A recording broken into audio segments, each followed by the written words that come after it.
कार्तिक मास के कृष्णा पक्ष की रमा एकादशी व्रत कथा। दीपावली की 4 दिन पूर्व पड़ने वाली कार्तिक मास के कृष्णा पक्ष की इस एकादशी को लक्ष्मी जी के नाम पर रमा एकादशी कहा जाता है। इस दिन भगवान विष्णु के पूर्ण अवतार कृष्ण जी के केशव रूप की पूजा आराधना की जाती है। इस एकादशी का व्रत करने से जीवन में वैभव और अंत में मोक्ष की प्राप्ति होती है। धर्मराज युधिष्ठिर बोले कि हे भगवान, अब आप मुझे कार्तिक मास की कृष्णा पक्ष की एकादशी की कथा सुनाइए। इस एकादशी का नाम क्या है तथा इससे कौन सा फल मिलता है, सो सब विस्तार पूर्वक कहिए। श्री कृष्ण भगवान बोले कि हे राजन, कार्तिक मास की कृष्णा पक्ष की एकादशी का नाम रमा है। इसके व्रत से समस्त पाप नष्ट हो जाते हैं। इसकी कथा इस प्रकार है। प्राचीन काल में मुकुचुंद नाम का एक राजा राज्य करता था। उसके इंद्र, वरुण, कुबेर, विभीषण आदि मित्र थे। वह सत्यवादी तथा विष्णु भक्त था। उसका राज्य बिल्कुल निष्कंटक था।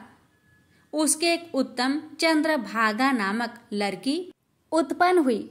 उसने उस लड़की का विवाह राजा चंद्रसेन के पुत्र साभन के साथ किया। एक समय जबकि वह अपनी ससुराल में थी, एक एकादशी पड़ी। चंद्रभागा सोचने लगी कि अब एकादशी समीप ही आई है, परंतु मेरा पति अत्यंत कमजोर है, इसलिए यह व्रत नहीं कर सकता। परंतु मेरे पिता की कठिन आज्ञा है। जब दशमी आई तब राज्य में ढिंढोरा पिटा गया। उसको सुनकर शोभन अपनी पत्नी के साथ गया और बोला कि हे प्रिय, तुम मुझे कुछ उपाय बतलाओ, क्योंकि मैं व्रत करूंगा तो मैं अवश्य ही मर जाऊंगा। इस पर चंद्रभागा बोली, हे प्राणनाथ, मेरे पिताजी के राज्य में एकादशी के दिन कोई भी भोजन नहीं कर सकता है। जहाँ तक कि हाथी, घोड़ा, ऊंट, पशु आदि भी तृण, अन्न, जल आदि ग्रहण नहीं करते। फिर यहाँ मनुष्य कैसे भोजन कर सकते हैं? यदि आप भोजन करना चाहते हैं तो दूसरे स्थान को चले जाइए, क्योंकि यदि आप इसी स्थान पर रहोगे तो आपको व्रत अवश्य ही करना पड़ेगा। उस पर शोभन बोला कि हे प्रिय, तुम्हारा कहना बिल्कुल सत्य है। मैं इस व्रत को अवश्य ही करूंगा। मेरे भाग्य में जो लिखा है वह होगा ही। ऐसा विचार करके उसने एकादशी का व्रत किया और वह भूख और प्यास से अत्यंत पीड़ित होने लगा। सूर्य भगवान भी अस्त हो गए और जागरण के लिए रात्रि हुई। वही रात्रि शोभन को दुख देने वाली थी। दूसरे दिन प्रातः से प्रथम ही शोभन चल बसा। राजा ने उसके मृतक शरीर को दहन करा दिया। चंद्रभागा अपने पति की आज्ञा अनुसार दहन न हुई, परंतु पिता के घर में रहना उत्तम समझा। रमा एकादशी के प्रभाव से शोभन को मंदराचल पर्वत पर धन्य धान्य से युक्त तथा शत्रु रहित एक उत्तम नगर प्राप्त हुआ। उसके महल में रत्न तथा स्वर्ण के खंभे लगे हुए थे। वहां पर स्वर्ण तथा मणियों के सिंहासन पर सुंदर वस्त्र तथा आभूषण से युक्त बैठा हुआ था। आभूषणों से युक्त गंधर्व तथा अप्सरा इसकी स्तुति कर रहे थे। उस समय राजा शोभन दूसरा इंद्र प्रतीत हो रहा था। एक समय मुकुचुंद नगर में रहने वाले एक सोम शर्मा नाम का ब्राह्मण तीर्थ यात्रा के लिए निकला। उसने घूमते घूमते उसको देखा। वह ब्राह्मण उसको अपने राजा का जमाई जानकर उसके निकट गया। राजा शोभन ब्राह्मण को देख आसन से उठ खड़ा हुआ और अपने ससुर तथा स्त्री चंद्रभागा की कुशलता को पूछने लगा। सोम शर्मा ब्राह्मण बोला कि हे राजन, हमारे राजा कुशल है तथा आपकी पत्नी चंद्रभागा भी कुशल है। अब आप अपना वृत्तांत बतलाइए। मुझे यह बड़ा आश्चर्य है कि ऐसा विचित्र और सुंदर नगर जिसको ना तो मैंने कभी सुना और ना कभी देखा है आपको किस प्रकार प्राप्त हुआ। शोभन बोला कि हे देव, यह सब कार्तिक मास की कृष्णा पक्ष की रमा एकादशी व्रत का प्रभाव है। इसी से मुझे यह अनुपम नगर प्राप्त हुआ है, परंतु यह अध्रुव है। इस पर ब्राह्मण बोला कि हे राजन, यह अध्रुव क्यों है? ध्रुव किस प्रकार हो सकता है, सो आप मुझे समझाइए। मैं आपके कहे अनुसार ही करूंगा, आप इसमें बिल्कुल भी झूठ ना समझे। शोभन बोला कि हे देव, मैंने अश्रद्धा पूर्वक व्रत किया था, उसके प्रभाव से मुझे यह नगर प्राप्त हुआ है, लेकिन मैं इसे अध्रुव मानता हूँ। यदि तुम इस वृत्तांत को राजा मुकुचुंद की पुत्री चंद्रभागा से कहोगे तो वह उसको ध्रुव बना सकती है। ब्राह्मण ने वहां आकर चंद्रभागा से समस्त वृत्तांत कहा। इस पर राजकन्या चंद्रभागा बोली कि हे ब्राह्मण देव, आप क्या वह सब वृत्तांत प्रत्यक्ष देख कर के आए हैं या अपना स्वप्न कह रहे हैं? इस पर ब्राह्मण बोला कि हे पुत्री, मैंने तेरे पति शोभन को तथा उसके नगर को प्रत्यक्ष देखा है, परंतु वह नगर अध्रुव है। तू कोई ऐसा उपाय कर जिससे कि वह ध्रुव हो जाए। इस पर चंद्रभागा बोली कि हे महाराज, आप मुझे उस नगर में ले चलिए, मैं अपनी पति को देखना चाहती हूँ। मैं अपने व्रत के प्रभाव से उस नगर को ध्रुव बना लूंगी। चंद्रभागा के वचनों को सुनकर वह ब्राह्मण उसको मंत्राचल पर्वत के पास वामदेव के आश्रम को ले गया। वामदेव ने उसकी कथा को सुनकर चंद्रभागा को मंत्रों से अभिषेक किया। चंद्रभागा मंत्रों तथा व्रत के प्रभाव से दिव्य देह धारण करके पति के पास चली गई।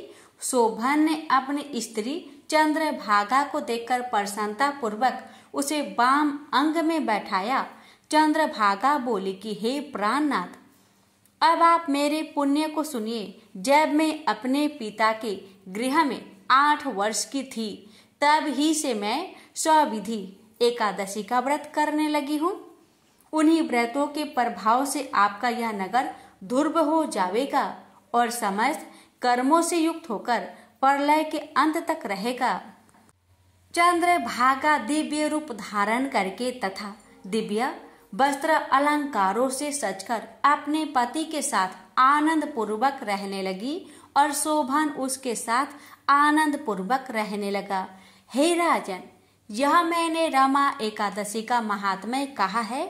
जो मनुष्य रमा एकादशी के व्रत को करते हैं, उनके समस्त ब्रह्म हत्या आदि के सब पाप नष्ट हो जाते हैं। जो मनुष्य रमा एकादशी का महात्म्य सुनते हैं, वह अंत समय विष्णु लोक को जाते हैं। प्रेम से बोलिए विष्णु भगवान जी की जय। 11 माता की कथा। एक लड़का सूट बूट पहनकर अपने ससुराल पत्नी को लेने जा रहा था। रास्ते में एक गाय कीचड़ में फंसी हुई थी। वह लड़के से कहने लगी कि बेटा, मैं कीचड़ में फंसी हूँ, मुझे हाथ देकर बाहर निकालो। वह कहने लगा, नहीं नहीं, यदि मैं कीचड़ में हाथ डालूंगा तो मेरे कपड़े गंदे हो जाएंगे। मुझे तो अपनी पत्नी को लेने ससुराल जाना है। वह गाय क्रोधित होकर श्राप देती है, अच्छा तुम ससुराल जाओ, तुम वहां पर नहाओगे तो आधा गधा और खाना खाओगे तो पूरा गधा बनोगे। वह ससुराल पहुंच जाता है और उसके साले कहते हैं कि जीजा जी आप नहा धोकर खाना खा लो। तब वह कहता है कि मैं नहीं नहाऊंगा। तब वह कहते हैं ठीक है आप खाना खा लो। तब वह खाने से भी इनकार कर देता है। सब परेशान हो जाते हैं, जीजा ऐसा क्यों कर रहे हैं, ना तो नहा रहे हैं ना ही खाना खा रहे हैं। तब उसकी पत्नी कहती है कि आप क्यों नहीं नहाते या खाते हो। तब वह लड़का गाय की बात अपनी पत्नी से बताता है और कहता है कि मुझे गाय ने श्राप दिया है कि नहाऊंगा तो आधा गधा व खाऊंगा तो पूरा गधा बन जाऊंगा। तब पत्नी कहती है कि कोई बात नहीं, आप नहा लीजिए व कुछ खा लीजिए, मैं वचन देती हूँ कि मैं आपका साथ दूंगी। तब वह लड़का अपनी पत्नी की बात सुनकर नहाने के लिए तैयार हो जाता है और खाने बैठता है तो पूरा गधा बन जाता है। सब उसको गधा समझकर भगाने लगते हैं तो पत्नी उनसे कहती है कि इसे मत मारो, ये मेरे पति हैं, इसे गाय का श्राप लग गया था इसलिए ये गधे बन गए हैं। आप मुझे इसके साथ ही विदा कीजिए। आप उसे उस गधे के साथ विदा कर देते हैं। वह गधे को लेकर एक जगह झाड़ के पीछे डेरा डालती है। दिन भर मेहनत मजूरी करती है और 12 आना गधे पर खर्च करती है और 4 आने खुद पर खर्च करती है और बोझ गधे पर न डालकर खुद ढोती है। इस प्रकार वह रोज करती है तो रानी महलों की खिड़की में से रोज यह नजारा देखती है कि ऐसा इसे कौन सा दुख है, यह ऐसा क्यों करती है। एक दिन वह दासी को भेजकर उसे अपने महल में बुलाती है और पूछती है कि तुम ऐसा क्यों करती हो। तब वह कहती है, तुम वचन भरोगी, तुम मेरी मदद करोगी तो मैं तुम्हें अपना दुख बताऊंगी। रानी वचन भरती है कि बहन मैं वचन भरती हूँ। तब वह सारी बात बताती है और कहती है, इस प्रकार मेरे पति श्राप के वचन से गधा बन गए। तब रानी पूछती है कि इसका उपाय क्या है। तब वह बताती है, यदि किसी ने 24 एकादशी करी होगी, वह संकल्प करके इसे 24 एकादशी दे दो, मेरे पति पहले की तरह ठीक हो जाएंगे। तब राज्य में ऐलान किया जाता है कि 24 एकादशी जिसने भी की हो वह राज दरबार में आए। अब एक बुढ़िया को लाया जाता है। जैसे बुढ़िया संकल्प करके एकादशी देती हुई नहाती है, उसके नहाने का पानी उस गधे पर गिरता है। वैसे वैसे वह गाय लड़के के रूप में आ जाता है। बुढ़िया लालच करके एक एकादशी व्रत रख लेती है तो उसका एक कान गधे का रह जाता है। सब कहते हैं ये क्या हुआ। तब बुढ़िया कहती है कि मैं भूखी प्यासी मरी सो, मेरे पास एक एकादशी तो रहने दो। तब सब कहते हैं नहीं, तुमने संकल्प किया है तो सारी एकादशी इस लड़के को दो, वरना यह पूरी तरह लड़का नहीं बन पाएगा। अब वह बुढ़िया सारी एकादशी उस लड़के को दे देती है और वह गधा पूरी तरह लड़का बन जाता है। राजा सारे राज्य में ऐलान करते हैं कि जिनके भी बन पड़े एकादशी करो, एकादशी जैसा दूसरा व्रत नहीं। प्रेम से बोलिए एकादशी माता की जय। लापसी तपसी की कथा। एक लापसी था, एक तपसी था। तपसी हमेशा भगवान की तपस्या में लीन रहता था। लापसी रोजाना 1.25 सेर की लापसी बनाकर भगवान का भोग लगाकर जीम लेता था। एक दिन दोनों लड़ने लगे।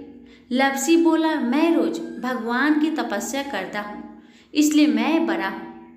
लापसी बोला कि मैं रोज भगवान को 1.25 सेर लापसी का भोग लगाता हूँ इसलिए मैं बड़ा हूँ। नारद जी वहाँ से गुजर रहे थे।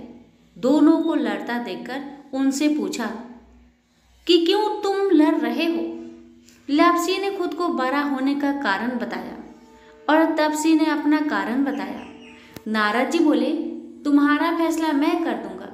दूसरे दिन लापसी और तपसी नहाकर अपनी रोज की भक्ति करने आए तो नारद जी ने छुपकर 1.25 करोड़ की एक अंगूठी उन दोनों के आगे रख दी। तपसी की नजर जब अंगूठी पर पड़ी तो उसने चुपचाप अंगूठी उठाकर अपने नीचे दबा ली। लापसी की नजर अंगूठी पर पड़ी लेकिन उसने ध्यान नहीं दिया। भगवान को भोग लगाकर लापसी खाने लगा। नारद जी सामने आए तो दोनों ने पूछा कि कौन बड़ा। तो नारद जी ने तपसी को खड़ा होने को कहा। वो खड़ा हुआ तो उसके नीचे दबी अंगूठी दिखाई पड़ी। नारद जी ने तपसी से कहा, तपस्या करने के बाद भी तुम्हारी चोरी करने की आदत नहीं गई, इसलिए लापसी बड़ा है और तुम्हें तुम्हारी तपस्या का कोई भी फल नहीं मिलेगा। तपसी शर्मिंदा होकर माफी मांगने लगा। उसने नारद जी से पूछा, मुझे मेरी तपस्या का फल कैसे मिलेगा। नारद जी ने कहा, यदि कोई गाय और कुत्ते की रोटी नहीं बनाएगा तो फल तुझे मिलेगा। यदि कोई ब्राह्मण को भोजन करवाकर दक्षिणा नहीं देगा तो फल तुझे मिलेगा। यदि कोई साड़ी के साथ ब्लाउज नहीं देगा तो फल तुझे मिलेगा। यदि कोई दिए से दिया जलाएगा तो फल तुझे मिलेगा। यदि कोई सारी कहानी सुने लेकिन तुम्हारी कहानी नहीं सुने तो फल तुझे मिलेगा। उसी दिन से हर व्रत कथा कहानी के साथ लापसी तापसी की कहानी भी सुनी और कही जाती है। प्रेम से बोलिए लक्ष्मी नारायण की जय।